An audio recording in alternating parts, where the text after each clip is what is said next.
ಕಿರಿಕಾಗೆ ಗಿಳಿ ಎಲ್ಲಿದಿರೋ ಬರ್ರೋ ನಿಮ್ಮ ದಣಿಗಳ ಚಡ್ಡಿ ಬಿಚ್ಚಿ ಹೋಗ್ತಾ ಇದೆ. ಮೇಲಕ್ಕೆತ್ತಿ ಬನ್ನಿ ಬೇಗ ಬನ್ನಿ. ಸುಪ್ರೀಂ ಕೋರ್ಟ್ ಚಾಟಿ ಬೀಸಿದೆ. ದೊಡ್ಡ ಕಟ್ಟಿಗೆ ತಗೊಂಡು ಹೊಡಿತಾ ಇದೆ. ದಯವಿಟ್ಟು ಬಿಡಿಸ್ಕೊಂಡೋಗಿ ಬನ್ನಿ. ಒಂದೇ ಒಂದು ನೋಟಿಸ್ಗೆ ಚಳಿ ಜ್ವರ ಬಂದು ಅಡ್ಮಿಟ್ ಆಗಿದ್ದ. ಈಗ ಇನ್ನೊಂದು ತೀರ್ಪು. ಬನ್ನಿ ಎಲ್ಲೋಗಿದ್ರ ಬನ್ನಿ. ಓ ಆಂಟಿ, ಸೌಜನ್ಯ ಹೋರಾಟವನ್ನು ದಿಕ್ತಪ್ಪಿಸ್ ಅಂತ ಹೇಳ್ತಾ ಇದ್ದಲ್ಲ, ಸೌಜನ್ಯ ಹೋರಾಟವನ್ನೇ ಹತ್ತಿಕ್ತೀನಿ, ಬಡ್ದಾಕ್ತೀನಿ, ಅವ್ರ ಬಂಡವಾಳ ಬೈಲಾಗ್ತೀನಿ ಅಂತ ಬೈಲಾಗ್ತೀನಿ ಅಂತ ಹೇಳ್ತಾ ಇದ್ದಲ್ಲ ಆಂಟಿ. ಬನ್ನಿ. ನಿಮ್ಮ ಕಾಮನ ಚಡ್ಡಿ ಬಿಚ್ಚೋಗ್ತಿದೆ. ಮೇಲಕ್ಕೆತ್ತಿ ಬನ್ನಿ. ಬೇಗ ಬನ್ನಿ.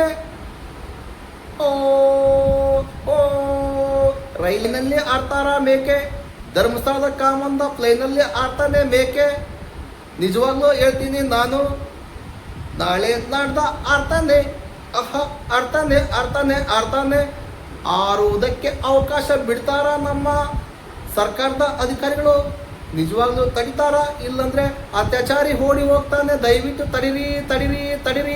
ಓ ಆಂಟಿ ಬನ್ನಿ ಆಂಟಿ, ಕಾಗೆ ಗಿಳಿ ಬನ್ನಿ. ಕಾಮಂದನ ಕಚ್ಚೆ ಪಂಚೆ ಬೀಳ್ತಾ ಇದೆ. ಹಿಡ್ಕೊಂಡು ಬನ್ನಿ ಹಿಡ್ಕೊಳ್ಳಿ. ಬನ್ನಿ. ನಮಸ್ಕಾರ ಸ್ನೇಹಿತರೆ, ಸ್ವಾಗತ. ಎಲ್ಲ ಸೌಜನ್ಯ ಹೋರಾಟಗಾರರಿಗೂ, ಸತ್ಯದ ಪರ ಇರ್ತಕ್ಕಂಥ ಎಲ್ಲ ಹೋರಾಟಗಾರರಿಗೂ ಆರ್ಥಿಕವಾದ ಸ್ವಾಗತ. ನೋಡಿ ಸ್ನೇಹಿತರೆ, ಧರ್ಮಸ್ಥಳದ ದಗಲ್ಬಾಜಿ ದಂಧೆಗಳ ಬಗ್ಗೆ ಸಂತೋಷ್ ಅಣ್ಣ ಬಿತ್ತರಿಸಿದ್ದ ಎಲ್ಲ ವಿಡಿಯೋಗಳಲ್ಲಿ ಧರ್ಮಸ್ಥಳ ಸಂಘದವರು ಯಾವ ರೀತಿ ಟೋಪಿ ಹಾಕ್ತಾರೆ, ಯಾವ ರೀತಿ ಇವರು ಸುಲಿಗೆ ಮಾಡ್ತವ್ರೆ, ಇಡೀ ನಮ್ಮ ರಾಜ್ಯವನ್ನು ಯಾವ ಥರ ದೋಚ್ತವ್ರೆ ಎಂಬುದರ ಬಗ್ಗೆ ನಿಯತ್ತಾಗಿ ಇವರು ಮಾಡಿರ್ತಕ್ಕಂಥ ಕೃತ್ಯಗಳ ಬಗ್ಗೆ ತೋರಿಸಿ ಈಗ 1 ತಿಂಗಳು ಜೈಲಿಗೆ ಹೋಗಿ ಬಂದಿದ್ದು ಆಯಿತು.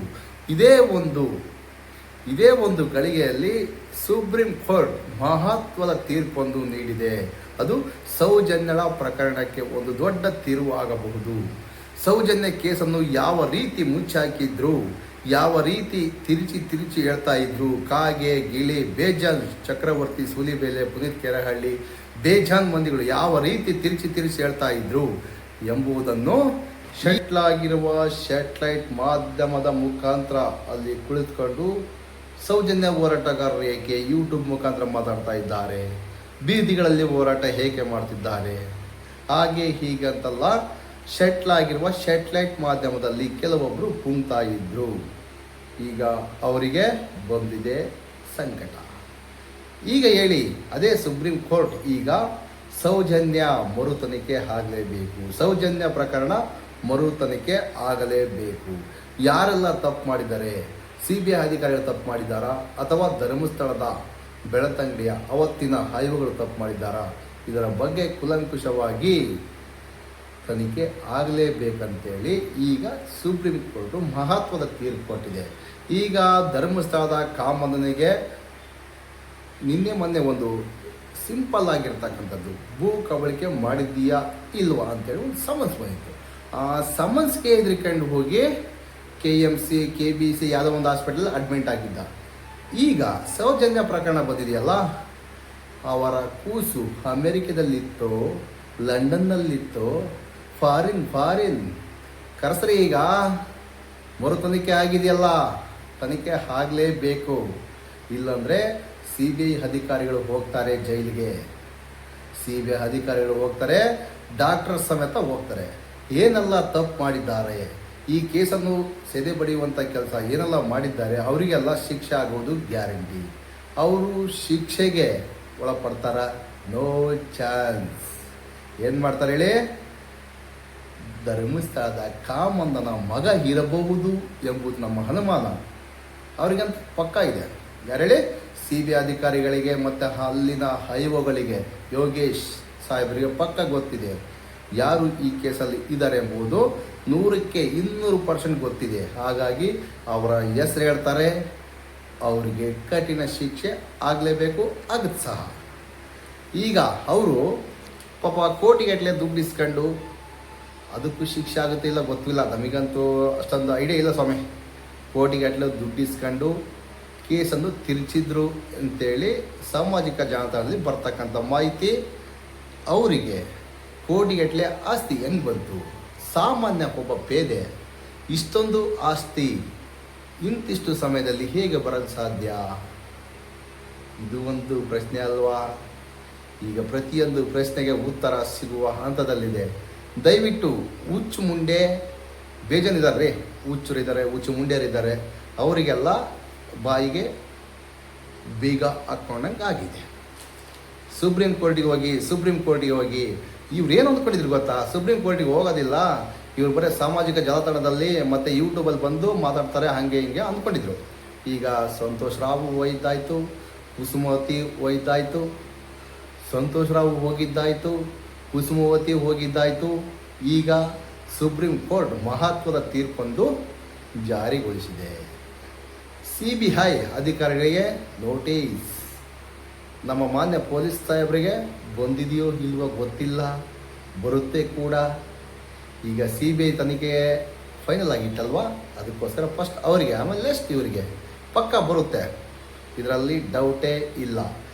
ಒಂದೇ ಒಂದು ಭೂ ಕಬಳಿಕೆಯ ಬಗ್ಗೆ ಕ್ಲಾರಿಫಿಕೇಶನ್, ನೀವು ಭೂಮಿ ಪಡೆದುಕೊಂಡಿದ್ದೀರಾ ಅಥವಾ ಇಲ್ವಾ, ಸಮನ್ಸ್ ಕೊಟ್ಟಿದ್ದೇವೆ, ನೀವು ಬಂದು ನ್ಯಾಯಾಲಯಕ್ಕೆ ಬಂದು ವರದಿ ಒಪ್ಪಿಸಿ ಅಂತೇಳಿ ಹೇಳಿದ್ದಕ್ಕೆ, ಕೋರ್ಟ್ ಹೇಳಿದ್ದಕ್ಕೆ ಚಳಿ ಜ್ವರ ಬಂದು ಅಡ್ಮಿಟ್ ಆಗಿರ್ತಕ್ಕಂಥ ನಕಲಿ ದೇವಮಾನವ ಈಗ CBI ಯಾವ ಥರ ಇಜುಗುತ್ತೆ, ಇವ್ರನ್ನ ಅತ್ಯಾಚಾರಿಗಳನ್ನು ಯಾವ ಥರ ಇಜುಗುತ್ತೆ ಕಾದು ನೋಡಬೇಕು ಸ್ವಾಮಿ. ಇಷ್ಟು ದಿನ ಇಷ್ಟು ವರ್ಷ ಹೋರಾಟ ಮಾಡಿದ್ದಕ್ಕೆ ಸಿಕ್ಕಿರ್ತಕ್ಕಂಥ ಜಯ ಅಂದ್ಕೋಬೇಕು. ಕೆಲವೊಬ್ರು ಹೇಳ್ತಾ ಇದ್ರು ಸೌಜನ್ಯ ಹೋರಾಟವನ್ನು ಹೊಡೆದಾಕ್ತೀವಿ, ಸೌಜನ್ಯಗೆ ನ್ಯಾಯನೇ ಬೇಕಾಗಿಲ್ಲ. ಒಬ್ಬ ಹೆಣ್ಣು ಹೆಮ್ಮಾರಿ ಹೇಳ್ತಾ ಇದ್ಲು, ಅವಳು ಹೆಣ್ಣೆ ಅಲ್ಲ ಬಿಡಿ, ಅವಳು ಹೆಮ್ಮಾರಿನೇ ಅವಳು. ಅದರಲ್ಲಿ ನಾನು ಚಾಮುಂಡೇಶ್ವರಿ ಅಂತ ಚಾಮುಂಡಿ ಭಕ್ತಿಗೆ ನ್ಯಾಯ ಕೊಡಿಸಮ್ಮ, ಅದನ್ನು ಬಿಟ್ಟು ಸುಮ್ಮನೆ ಸೌಜನ್ಯ ಹೋರಾಟಗಾರರನ್ನು ದಿಕ್ಕು ತಪ್ಪಿಸ್ತೀನಿ, ಹೋರಾಟವನ್ನು ಛಿದ್ರ ಮಾಡ್ತೀನಿ. ಈಗ ಮಾಡಿ ತಾಯಿ, ಸುಪ್ರೀಂ ಕೋರ್ಟು ತೀರ್ಪು ಬಂದಿದೆ, ಅದನ್ನು ಛಿದ್ರ ಮಾಡಿ, ಆ ನೋಟಿಸ್ ಅವ್ರಿಗೆ ಕೊಡಬೇಡ ಅಂತೇಳಿ ಹೋರಾಟ ಮಾಡಿ. ಹೆಣ್ಣು ಕುಲಕ್ಕೆ ನಾಲಾಯಕ ಆಗಿರ್ತಕ್ಕಂಥ ವ್ಯಕ್ತಿ ಅಂತೇಳಿ ನನ್ನ ಭಾವನೆ, ನನ್ನ ವೈಯಕ್ತಿಕ ಭಾವನೆ ಸ್ವಾಮಿ. ಈ ಥರ ಮಾಡ್ತಕ್ಕಂಥ ಹೆಣ್ಮಕ್ಳು ಗಂಡು ಮಕ್ಕಳು ಇರೋ ಹೊತ್ತಿನಲ್ಲಿ ನ್ಯಾಯ ಸಿಗುವುದು ಸ್ವಲ್ಪ ಲೇಟ್ ಆಗ್ಬೋದು, ಬಟ್ ನ್ಯಾಯ ಸಿಕ್ಕೇ ಸಿಗುತ್ತೆ ಎಂಬುದಕ್ಕೆ ಉದಾಹರಣೆ ಇಲ್ಲೇ ಮೇಲ್ಗಡೆನೇ ಇದೆ. ಧರ್ಮಸ್ಥಳದ ಕಾಮಂದನಿಗೆ ದಿನಕ್ಕೊಂದು ಟ್ವಿಸ್ಟ್ ಮೇಲೆ ಟ್ವಿಸ್ಟು. ಏನು ಹೇಳಿ? ಟ್ವಿಸ್ಟ್ ಮೇಲೆ ಟ್ವಿಸ್ಟು. ಅಮೇರಿಕ ಏನು ಇರಾನ್ ಮೇಲೆ ಯುದ್ಧ ಮಾಡ್ತಿದೆಯಲ್ಲ, ಆ ಯುದ್ಧದಲ್ಲಿ ಹೇಗೆ ಟ್ವಿಸ್ಟ್ ಮೇಲೆ ಟ್ವಿಸ್ಟ್ ಬರ್ತಾ ಇದೆ. ಅವ್ರು ಅಂದ್ಕೊಂಡಿದ್ರು ಒಂದಿನ ಎರಡು ದಿನಕ್ಕೆ ಇರಾನ್ ಶಟ್ಲ್ ಮಾಡಿಬಿಡ್ತೀವಿ, ಸಾಧ್ಯವೇ ಆಗ್ತಾ ಇಲ್ಲ. ಎಲ್ಲಿಂದ ಬರ್ತಾವ ಬಾಂಬು ಗೊತ್ತಿಲ್ಲ, ಎಲ್ಲಿಂದ ವಿಜಲ್ ಬರ್ತಾವ ಗೊತ್ತಿಲ್ಲ. ಈ ಸೌಜನ್ಯ ಹೋರಾಟದಲ್ಲಿ ಸಹ ಹಾಗೆ ಆಗ್ತಕ್ಕಂಥದ್ದು. ಎಲ್ಲಿಂದ ವಿಜಲ್ ಬರುತ್ತೋ, ಎಲ್ಲಿಂದ ಇದು ಬರುತ್ತೋ ಅದು ಬರುತ್ತೋ ಗೊತ್ತಿಲ್ಲ. ಕಾಮನ ಚಡ್ಡಿಗೆ ಬಂದು ಬೀಳುತ್ತೋ ಗೊತ್ತಿಲ್ಲ. ಕಾಮನ ಚಡ್ಡಿ ಉಟ್ಕೊಂಬ ಕೂಡ ನಾಲಾಯಕ್ ಬಿಡ್ರಿ, ಅವರು ಚಡ್ಡಿನೇ ಇಲ್ಲ ಅಂತ್ರಿ, ಮನೆ ಬೇದಿ ಹಿಡ್ದತ್ತಂತ ಅವ್ರಿಗೆ.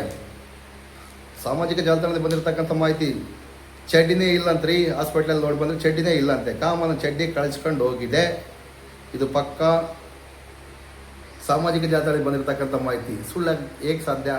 ಸುಳ್ಳು ಆಗುವುದಕ್ಕೆ ಹೇಗೆ ಸಾಧ್ಯ? ಅವ್ರ ಕಡೆಯವರೇ ಟ್ರೋಲ್ ಮಾಡಿರ್ತಕ್ಕಂಥದ್ದು, ಡಿ ಗ್ಯಾಂಗ್ನವರೇ ಟ್ರೋಲ್ ಮಾಡಿರ್ತಕ್ಕಂಥದ್ದು, ನಾವಲ್ಲ ಟ್ರೋಲ್ ಮಾಡಿರ್ತಕ್ಕಂಥದ್ದು. ಇದು ಪಕ್ಕ. ಇದು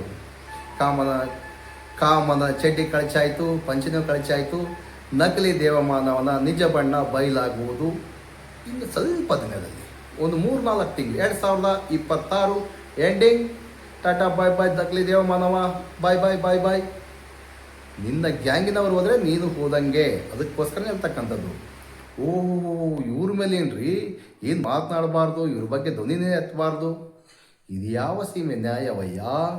ಈಗ ಸುಪ್ರೀಂ ಕೋರ್ಟಲ್ಲಿ ಹೋಗಿ ಪುಂಗ್ರಿ, ಸುಪ್ರೀಂ ಕೋರ್ಟಿಗೆ ಒಂದು ತಡೆಯಾಜ್ಞೆ ತಂದುಬಿಡ್ರಿ. ನೀವು ಯಾವುದೇ ಕಾರಣಕ್ಕೂ ಸೌಜನ್ಯ ಕೇಸನ್ನು ರೀಓಪನ್ ಮಾಡಂಗಿಲ್ಲ, ಸೌಜನ್ಯ ಪ್ರಕರಣದ ತನಿಖೆ ಅಧಿಕಾರಿಗಳಿಗೆ ನೋಟಿಸ್ ಕೊಡಂಗಿಲ್ಲ ಅಂತೇಳಿ ಒಂದು ದೊಡ್ಡದಾಗಿ ಒಂದು ನೋಟಿಸ್ ತಂದುಬಿಡಿ, ಇಲ್ಲ ಒಂದು ಸ್ಟೇ ತಂದುಬಿಡಿ.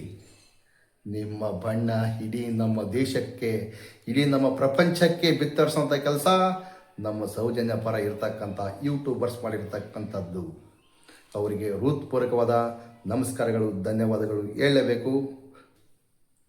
ನಾನು ನಿನ್ನೆ ಮೊನ್ನೆ ಬಂದಿರತಕ್ಕಂಥ ವ್ಯಕ್ತಿ, ಧರ್ಮಸ್ಥಳದಲ್ಲಾಗಿರ್ತಕ್ಕಂಥ ಘಟನೆಗಳ ಬಗ್ಗೆ ಮಾತನಾಡಿದರೆ, ಸಂಘದ ಬಗ್ಗೆ ಮಾತನಾಡಿದರೆ ನೋಟಿಸು, ಸ್ಟೈ. ನೀನು ತಪ್ಪೇ ಮಾಡಿಲ್ಲ ಅಂದರೆ ನನಗೆ ಯಾಕಪ್ಪ ಸ್ಟೈ ಕೊಡ್ತೀಯ, ಮಾತಾಡ್ಕೊಳ್ಳಿ ಬಿಡಿ ಅಂತ ಹೇಳಿ. ನಾನು ಮಾತನಾಡಿರ್ತಕ್ಕಂಥದ್ದು ಯಾವುದಾದ್ರೂ ಸುಳ್ಳಿದೆಯಾ? ನಮ್ಮ ಸ್ನೇಹಿತರೊಬ್ಬರು ಮೆಸೇಜ್ ಕಳಿಸಿದರು, ಸಾರ್ ಮೊನ್ನೆ ಅವರು KGF ಮೂಲದ ವ್ಯಕ್ತಿ ನಾನು ಹಾಗೆ ಹಿಂಗೆ ಅಂತೆಲ್ಲ ಮಲ್ಲಿಕಾರ್ಜುನ ಮಂಜು ಪಂಜು ಅಂತೆಲ್ಲ ಮಾತಾಡಿದ್ನಲ್ಲ, ಅವಯ್ಯ ಯಾವ ಥರ ಬೆಣ್ಣೆ ಹಚ್ಚುವಂಥ ಕೆಲಸ ಮಾಡಿದ್ನಲ್ಲ, ರಿಪ್ಲೈ ಕೊಟ್ಟರೆ ಸಾರ್ ಅಂತ. ರಿಪ್ಲೈ ಈ ವಿಡಿಯೋ ಮೂಲಕ ಕೊಟ್ಟಿದ್ದೇನೆ, ಹಿಂದಿನ ವಿಡಿಯೋ ಸಮೇತ ಹೇಳಿದ್ದೇನೆ. ಆ ವಯ್ಯ ಸಾಕಿರ್ತಕ್ಕಂಥ ದನಗಳು 7, 1 ಸತ್ತು ಹೋದರೆ ಇನ್ನು 6 ಇದ್ದಾವೆ. 6ರಲ್ಲಿ 1 ದನವನ್ನು ಮಾರಿ ದುಡ್ಡು ಕಟ್ಟಿರ್ತಕ್ಕಂಥದ್ದು, ಇನ್ನು 5 ದನಗಳು ಅವರಲ್ಲಿ ಉಂಟು ಸ್ವಾಮಿ. ಧರ್ಮಸ್ಥಳದವರು ಏನು ಮಾಡಿದ್ದಾರೆ ಹೇಳು ತುಂಬ ಕೆಲಸ ಮಾಡಿದ್ದಾರೆ. ಅದನ್ನ ತೆಗೆದು ನೋಡ್ರಿ ರೆಕಾರ್ಡ್ಸು. ಕುಡಿತವನ್ನು ಬಿಡಿಸ್ತೇವೆ, ಹಾಗೆ ಮಾಡ್ತೇವೆ, ಪಿಂಚಣಿ ಕೊಡ್ತೇವೆ. ಇದರಲ್ಲಿ ಇರ್ತಕ್ಕಂಥದ್ದು 25-30 ಸಾವಿರ ಜನ ಇದ್ದಾರೆ, ಅವ್ರಿಗೆ ಸಂಬಳ ಕೊಡಬೇಕು.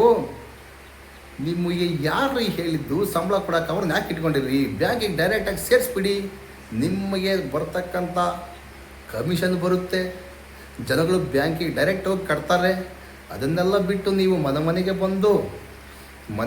ಬಂದು ಭಿಕ್ಷೆ ಬೇಡುತ್ತಿರೋದು ಏಕೆ? ವಾರ ದುಡ್ಡು ವಸೂಲು ಮಾಡ್ತಿರೋದು ಏಕೆ?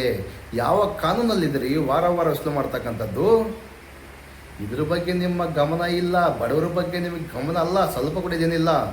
ಈಗ ಬಂದಿದೆ ನೋಡಿ, ನಿಮ್ಮ ಕಾಮಂದನ ಚಡ್ಡಿ ಬಿಚ್ಚುವಂತಹ ತೀರ್ಪು ಬಂದಿದೆ. ನಿಮ್ಮ ಕಾಮಂದನ ಚಡ್ಡಿ ಬಿಚ್ಚಿಕೊಂಡು ವಿದೇಶಕ್ಕೆ ಹಾರುವಂಥ ಟೈಮ್ ಈಗ ಶುರು. ಸ್ನೇಹಿತರೆ ನೋಡಿ, ಈಗ ನಮ್ಮ ಧರ್ಮಸ್ಥಳ ದಣಿಗಳು ಯಾವ ರೀತಿಯಾಗಿ ಓಡಿ ಹೋಗಲ್ಲ. ನಿಜವಾಗ್ಲೂ ಓಡಿ ಹೋಗ್ತಾರಾ? ಓಡಿ ಹೋಗಲ್ವಾ? ವಿಜಯ ಮೌಲ್ಯ ಅವರು ಎಲ್ಲರಿಗೆ ಮಕ್ಮಲ್ ಟೋಪಿ ಹಾಕಿ ವಿದೇಶಕ್ಕೆ ಓಡಿ ಹೋಗಿದ್ರು. ಅವರ ಪರಿಸ್ಥಿತಿ ಈಗ ಧರ್ಮಸ್ಥಳದ ದಣಿಗಳಿಗೆ ಬಂದಿರತಕ್ಕಂಥದ್ದು. ಇವರು ಓಡಿ ಹೋಗದಂಗೆ ದಯವಿಟ್ಟು ನಮ್ಮ ಕೇಂದ್ರ ಸರ್ಕಾರದ ಅಧಿಕಾರಿಗಳು, ನಮ್ಮ ರಾಜ್ಯ ಧರ್ಮಸ್ಥಳದ ದಣಿಗಳು ವಿದೇಶಕ್ಕೆ ಹಾರುವ ಚಾನ್ಸ್ 100% ಇದೆ. ಇವರು ಆರೋಗುವ ಹಂತದಲ್ಲಿದ್ದಾರೆ. ಇವರನ್ನು ಹೇಗಾದರೂ ಮಾಡಿ ನಮ್ಮ ಅಧಿಕಾರಿಗಳು ತಡೀತಾರಾ ಇಲ್ವಾ? ಅವನ ಯೋಧು ತಿಂದಿರ್ತಕ್ಕಂಥ ಕೆಲವೊಬ್ಬ ಅಧಿಕಾರಿಗಳು ಇದ್ದೇ ಇರ್ತಾರೆ. ನೋಡಿ, ಮಹೇಶ್ ಶೆಟ್ಟಿ ತಿಮ್ಮರೋಡಿ ಅವರ ಗಡೀಪಾರಿನ ಆದೇಶವನ್ನು ಬಹಿರಂಗವಾಗಿ ಹೇಳ್ತಕ್ಕಂಥದ್ದು. ಅವರಿಗೆ ಒಂದು ಸಮನ್ಸ್ ಬಂದಿದೆ, ಧರ್ಮಸ್ಥಳದ ದಣಿಗಳಿಗೆ ಸಮನ್ಸ್ ಬಂದಿದೆ. ಅದನ್ನು ಕೊಡುವಂಥ ತಾಕತ್ತು ಅವರಿಗೆ ಇಲ್ಲವೇ ಇಲ್ಲ. ಒಬ್ರಿಗೊಂದು ನ್ಯಾಯ ಯಾಕೇಳಿ? ಇಲ್ಲಿ ತಿಮ್ಮರೋಡಿ ಹತ್ರ ದುಡ್ಡಿಲ್ಲ, ದುಡ್ಡು ಕೊಡೋಕ್ಕಾಗ್ತಾ ಇಲ್ಲ, ರಾಜಕೀಯ ಬಲ ಇಲ್ಲ, ಇನ್ನೊಂದಿಲ್ಲ. ಇಲ್ಲಿ ಧರ್ಮಸ್ಥಳ ದಣಿಗಳ ಹತ್ರ ಉಂಡಿ ಡಬ್ಬಿ ಹಣ ಇದೆ, ಬಡವರನ್ನು ಲೂಟಿ ಮಾಡಿರ್ತಕ್ಕಂಥ ಬೇಜಾರ ದುಡ್ಡಿದೆ. ಇಲ್ಲಿ ಏನಿದೆ? ದುಡ್ಡು ಇರುವವರಿಗೆ ಸಪೋರ್ಟ್ ನಮ್ಮ ಪೊಲೀಸ್ನವರದ್ದು, ನಮ್ಮ ಭಾವನೆ ಸ್ವಾಮಿ. ಅವರು ಮಾಡ್ತಕ್ಕಂಥದ್ದು ಹಾಗೆ. ಜಸ್ಟಿಸ್ ಫಾರ್ ಸೌಜನ್ಯ, ನ್ಯಾಯ ಸಿಗುತ್ತದೆ. ಧರ್ಮಸ್ಥಳದ ಕಾಮ ಕಚ್ಚೆ ಪಂಚೆ ಕಳಚಿ ಬಿದ್ದೇ ಬೀಳುತ್ತದೆ. ನಮಸ್ಕಾರ, ವಿಡಿಯೋ ನೋಡಿದ್ದಕ್ಕೆ.